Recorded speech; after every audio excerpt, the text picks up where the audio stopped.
Hello and welcome back to my channel. I'm Gabi, if you didn't know. Now you know, and we are back with another juicy TMI Girl Talk Q&A. So I asked on my Instagram for you guys to deliver some good, deep, juicy questions, and you definitely pulled through. These are some good ones. I'm so glad you guys loved the last video of this because I was really nervous to film it, and then I had so much fun just answering and just being so genuine and raw with you guys. And it's kind of being like a big sister. If you guys don't have one, you don't feel comfortable talking about these things with anyone else, I got you. I am here for you. So we're gonna do another one. So without further ado, let's just get right into it. First question, how do you feel in your period? My mom and sister had all the symptoms, but I'm fine. Okay, so first of all, completely different person to person. My period, so I got my period in 8th grade, I believe, 8th grade. Until I was probably a sophomore in high school, I had literally no symptoms. I did not have a single cramp. I didn't know what cramps were. I felt completely fine. I don't think I ever really had mood swings or I was emotional or anything except literally the bleeding part of my period. I feel like that was all I had. Then when I was a sophomore, the cramps started to hit hard. I used to get them really, really bad at cheerleading practice. I remember when I was on Aqua that there would be days where I literally was like at the front of the floor, like almost in tears, like I couldn't feel my midsection. Like it was in so much pain. And then I feel like they definitely died down since then. I don't know if it's because I got on birth control. Originally, that's the reason I got on birth control, was because my cramps were pretty bad and definitely like kind of affecting just my everyday life when my period came around. So I think the birth control definitely eased them up. Now I get cramps like the day before and the day of my period starting, and then that's pretty much it. Other symptoms I get lately, not gonna lie, my period lately has been affecting me pretty bad. The day before I'm gonna get it, I am so out of it. I am just not mentally checked into anything. I just feel so like bleh. It's like not that I'm tired, I'm just out of it. Like I don't know why. So that has been a thing lately. Other than that, the only symptoms that I really have are cramps, sometimes headaches, and that's pretty much it. And I only really get symptoms for like a day or two, like I said, and then from there on my period's like really easy the rest of it. I will say I do sometimes get emotional. I don't know if I necessarily have mood swings so bad. My sister definitely gets those a lot worse, but little things affect me a lot more, and I'm always like, why do I care so much? And then like the next day I'm on my period and I'm like, I knew I just wasn't a little biatch. Like I knew there was a reason that I was getting emotional. It was the period. And then going into the next question, how do you deal with mood swings? I tend not to be able to control them sometimes. Well, that's the thing, like we really can't control them. There's so many times that I used to get into arguments in my last relationship, and then like the next day I would be like, I'm just on my period. Like everything is just a bigger deal. It just happens. It's just the way, like I don't know how it all works, but it just happens. Like everything's such a bigger deal, and you just, without even wanting to, you just argue over little things, and your moods are just so drastic. So you can't control them, and that's okay. Don't feel like you have to control them. I don't know if there's something that you can take that can help them. Hello, buddy. You have to be in the middle of everything. So I think first step is just accepting that it happens. It's part of being a girl, it's part of having a period, and it's gonna happen. I think just being aware of it definitely helps the situation the most, and just trying to talk through them with someone. If you're like really drastically just highs and lows and just getting mad over the dumbest things, just kind of like explain it to someone, and I feel like it helps kind of talking through it, but it happens. We can't control it. Next question, how to avoid seeing panty lines under leggings, spandex, etc. So I know so many of my friends love to just go full commando and not wear underwear when you're wearing like spandex, Nike Pros, any of that. Personally, I can't do that. I even know people that do it with jeans. I feel like that would be so uncomfortable on your little girl down there, but I just like to wear, I just on an everyday life, but especially when it comes to like competitions and practices and everything, like if I'm wearing spandex, I just try to find the thinnest of thin thongs. That's personally what I think is most comfortable. I hardly ever wear normal underwear. I think those are more uncomfortable, give me more wedgies, and just get in the way more. I wear a thong pretty much every single day for everything, but when it comes to having to wear leggings, I don't know why they're so hard to find. Victoria's Secret Pink used to have the best ones that were just like a thin band, but now they make them with like a thicker band, and then it just gets bunched up under it and it drives me nuts. So I just try to find the thinnest of thin thongs like on the side band. It doesn't really matter what the rest of it looks like. Obviously you want to stay away from like lace and things that are going to show if it's a thinner fabric. But yeah, that's what I always go to. If you guys know a good place to get underwear like that, please let me know, because Victoria's Secret is always my go-to, but they don't really make the exact pair I want anymore, and I'm very sad about it. Luckily, I stocked up when they did have it, so I still have a bunch that I cycle through a lot, but I would love to get more. Next question. Do you ever feel like you show too much skin on social media? No. This is my body. I am proud of my body. If I want to show off my body, that is not giving you an open invitation to judge my body, to sexualize my body, to do anything that you want, because this is my body.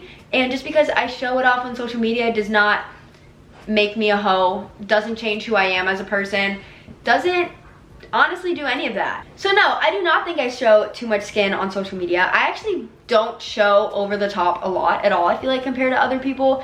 And I just feel like it's no one to judge what other people do on their social media or what they choose to do with their bodies in general. But this mindset, Cloud is destroying, the bed was made so nicely and he is destroying it. Buddy, this is my filming setup. Come on, we gotta look like we got our lives together. Anyway, this mindset really just grinds my gears, because I've been told before that the way I dress asks for people to do things to my body, and I've never been more angry in my entire life. I am not responsible for the way that you're thinking or what your actions or your dirty mind is doing to my body. I'm just proud of my body. I love my body. There should be nothing wrong with showing my body off, because it's my body and I can do what I want with it. So that is my take on that. The answer is no. Next question. Would you be interested in a guy that's not as well known as you? Actually, I think I would prefer this. I feel like, okay, right when I went through my breakup, I went through every single type of guy with my family, just trying to figure out exactly what I wanted. And at first they wanted someone that was like, there was a guy I matched with on Hinge and he didn't have an Instagram, and they were like, this could be so good for you, like it's about balance, it's not someone that's trying to like live in your shadow or trying to get out of your shadow or trying to like use you for your followers and gain a following, whatever the case is. And I thought about it and I was like, although it could be nice, I think that's way too of an extreme for me. I think I need someone that like knows social media, can take my pictures for me, knows my angles, and like enjoys picture taking and just the art and idea of social media. But I think I would prefer just like a normal person than like dating an influencer, just because I've seen that go wrong. Even in my own relationship, there were things not necessarily like faked for videos, but definitely not fully like transparent and real. I'd rather have someone surprise me with flowers because they were thinking of me than to surprise me with a car because they want to do it for a video. That type of thing. So I wouldn't be totally against either one, because as long as it's a genuine person and someone I click with, I'm not just gonna like turn them away or be with them just by what they do or the way they view social media. But I do think I would prefer someone that's not as well known as me, so then it's not like a competition, it's not all about social media, it's not clickbaity, any of that. Okay, not gonna lie, I keep staring at myself in the viewfinder. I look kind of hot like this. I am just in sweats, a flannel, and this top from Urban, and just my hair is air dried, and I just, all natural, and I feel hot. We love days like that. That first kiss story, you gotta tell us, Miss Thing. I wish I had a juicy first kiss story. I'm gonna be honest, I don't think I remember it. I don't think the first kiss I'm thinking about is genuinely my first kiss, but the one that I remember is with my ex-boyfriend, the one that I turned into chicken nuggets, if you know that picture.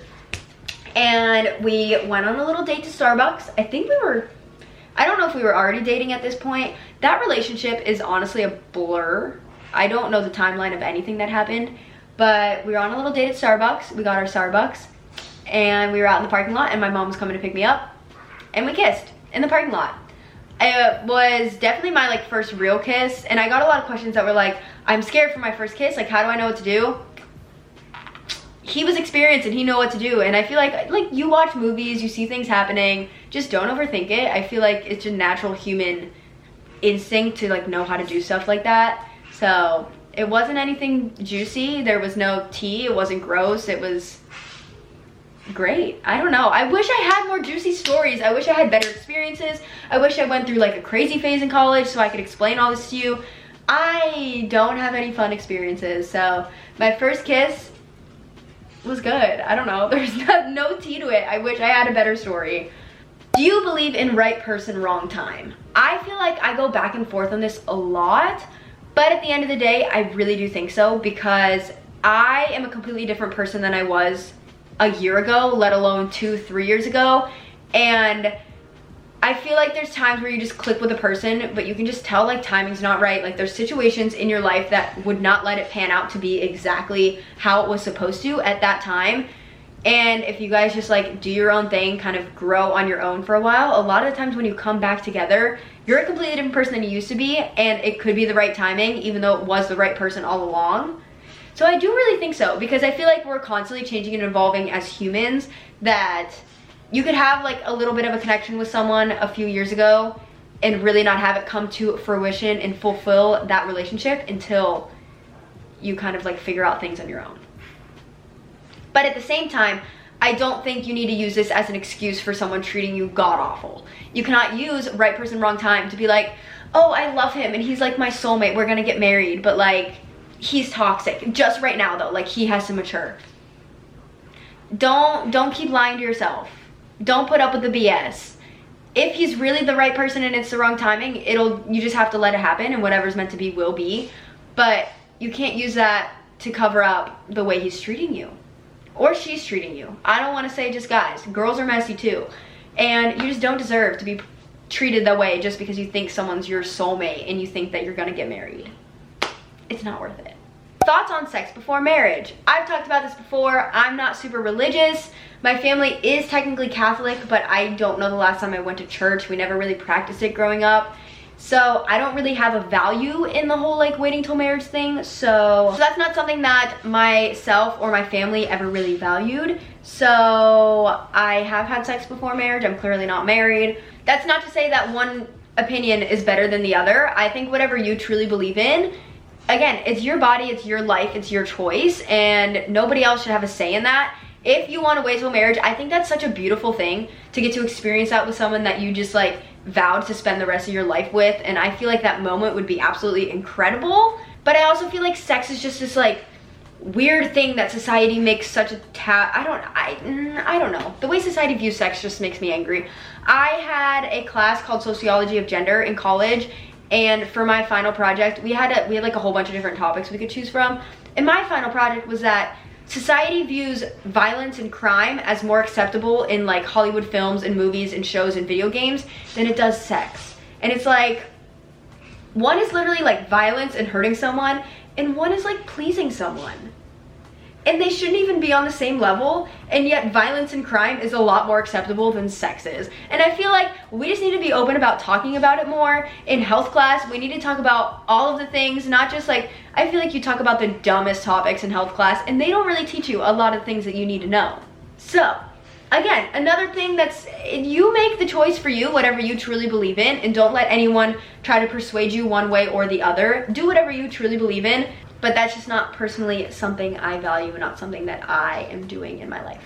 Do you and your friends talk openly about your sex life?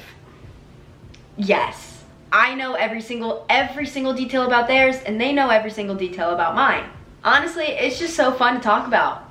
And it's just like, it just brings your bonding experience and your friendship to a whole new level. It's great. 10 out of 10 recommend. Just be open with your friends. Talk about everything. This one is interesting. Have you ever had a drop in sexual desire? If so, how did you manage it? So, I always thought my birth control gave me a low sex drive. I'm definitely not an over-the-top sexual person at all when it comes to anything. I feel like I'm definitely on the lower average than typical girls my age, boys my age, whatever the case is. But then I came across a TikTok like a little over a year ago that was like, your sex drive isn't low because of your birth control, it's that you're not attracted to your partner. And that one hit. That one hit hard. So I think if you like are starting to have a dip in sexual desire, yes, it could be from outside factors, but it's probably a red flag and a good sign that maybe they're not the right person. Yeah. But if that does happen, like whenever I honestly just like wasn't in the mood, I was always very open talking about that. I was not gonna force myself to do something I didn't want to. And you should be comfortable talking about that because no one else is gonna wanna force you to do something you don't want to. Like they can tell if you're not in the mood. It's not gonna be pleasurable or fun for them to like lay there with a dead fish and have them do nothing. So if you are in the mood, if your sexual desire is not on the same level as your partner or whatever the case is, just talk about it. Don't be uncomfortable talking about it because I think it's gonna be more uncomfortable trying to do it when you're not in the mood than to just be like, hey, not right now. Do you wish you waited to do it for the first time? Do you regret it at all? No, I feel like I was definitely a late bloomer when it came to that compared to a lot of people my age. And I definitely don't regret it. Like I said in the last one, I was very confident in that person. I felt very comfortable. It was like a long-term relationship. It wasn't, I'm not into hookup culture. I'm not just like a one-night stand kind of gal. And I wasn't just like doing it to lose my virginity and to get it over with. I felt fully comfortable. I don't regret a single thing about it. Even though I'm not with that person anymore, I'm not like upset that I lost it with them. I made that decision and I am fully confident in that decision, and at that time I felt like that was right, and I still feel like that's the right decision. Going into the next question, I'm ready but I'm scared at the same time. What do I do? If you're scared, I feel like you're not. No, because it is scary. It's something you've never done before. You really don't know how you're gonna be at it, how it's gonna feel, what it's gonna be like. But like I said, I was fully comfortable with this person, and that's why I felt comfortable doing it. So I feel like if you're ready to lose it, as in you just want to lose it so you can fit in and you feel like you're like missing out on something, again, your body, your choice. My personal opinion is that was definitely not for me. I didn't really have a desire to just like have sex and lose my virginity at all. It just happened because I was in a comfortable, loving relationship. So if you're ready to do it and you feel comfortable with that partner, I don't think you have anything to be scared of. I feel like as long as you're open and you can talk through it, and if something doesn't feel great, you talk about it. That was another thing. It was like, do you ever feel comfortable telling someone you don't like something? Absolutely. I'm not gonna sit there and get something done if I'm not happy, and they're not gonna want that either, believe me, especially when it comes to guys. Nothing boosts their confidence than them doing something that makes you feel good. So just tell them how you want it, how you like it. If you've never done anything before, I am not the girl to go to. Go ahead and listen to Call Her Daddy, any of those type of podcasts, any of those people that are like super open about it all. This is as open as we're getting until I feel more comfortable, but go listen to one of those if you really want to learn the ins and outs of everything. But I don't think it's anything to be scared of. I think as long as you're ready and you truly know you're ready, you feel comfortable with that person, then just let it happen. If it happens, let it happen. This one makes me laugh. Do you ever feel insecure about your boob size? Your girl is an A cup on a good day, and honestly, I love it. I ain't got nothing going on here at all. But I get to wear tops like this is a sports bra. I am so comfortable. They are secure. I don't have to worry about wearing bras. Now, are there days where I'm like, I wish I didn't look like a 12-year-old boy in this shirt and I wish I had a little bit of cleavage? Obviously. I've never felt insecure about my chest size at all. I get comments on it randomly on Instagram and it literally makes me laugh because I'm like, I literally could not care less. Okay, when it comes to my butt, I do want a bigger butt. I want my butt to grow, but I've been tempted to go to the gym lately and try to grow it, and I just obviously don't make it there. But when it comes to my boobs, I could not care less. And then there was another thing that was like, actually, did I screenshot that question? Is that the next one? Yes, being insecure about your body when being intimate with your partner. I feel like a lot of times girls with small boobs are scared of being judged, of like not being like a woman enough or not having these like crazy curves or whatever the case may be. But this goes back into being comfortable with the person that you are showing off your body to. Your body is beautiful. Like, your body is literally a work of art. You are made exactly how you were supposed to be made. And especially when it comes to something like boobs or like your private parts that you don't show to the world, that's just how you were made. When it comes to like different types of your body, everyone obviously talks about like, yes, you could go to the gym, you could work those out, you could change the way certain things look. When it comes to those kind of parts of your body, like, that's literally just how you were made. There's nothing you can do about it. So why spend time being insecure about it and being in your own head and worried about it when you're in intimate moments, when there's supposed to be some of the most beautiful moments in your life where you should just be like enjoying everything. So I think if you have the mindset like, listen, this is me, take it or leave it. I know I'm hot, and if you're gonna leave it, I'm gonna find someone that doesn't care and doesn't make me feel any less than because I have 12-year-old boobs. So if you're also on the itty bitty titty committee out there, just know that I am president of the club, and I wouldn't want it any other way, and neither should anyone that you're with. And if someone is making you feel less than for your body, they are not the right person. Do not put yourself through that, because there are millions of other fish in the sea that are going to think you are absolutely beautiful exactly the way that you are. And you need to start telling yourself that and truly believing in that, because you are beautiful and you are made exactly how you're meant to be. And when it comes to stuff like that, you can't really do anything to change it. So just learn to love it. We're just gonna be open. Like I said, this is a big sis chat. If you don't have a big sister, I am here for you to let you know that you are not alone. Anything that you are going through, you are dealing with, just know that literally everyone is probably dealing with the same thing. It's such a normal thing. These topics should not be taboo to talk about. They shouldn't be like frowned upon to talk about in society. And just remember, at the end of the day, no matter what, it is your body, it is your choice what you want to do with it. Do not let anyone pressure you into doing something that you do not feel comfortable doing. Don't do anything just to try to fit in with what other people your age are doing. And know that you are beautiful exactly the way that you are made, and nobody else should make yourself feel less than, and that counts as yourself. Don't let yourself tear yourself down, because you are beautiful. And if you didn't hear that enough today, you are beautiful. I am proud of you. And I love you all. And with that being said, that is gonna be the end of this video. This was fun. I love these like sit down girl talk type videos. We're just chatting, and I enjoyed it. So if you guys want more of these, you guys loved the last one, and there's still a million more topics that we can cover, let me know down below. If you liked it, make sure you give this video a big like, comment down below, subscribe, turn your post notifications on, all that. And I think that's everything. So I will see you in the next video.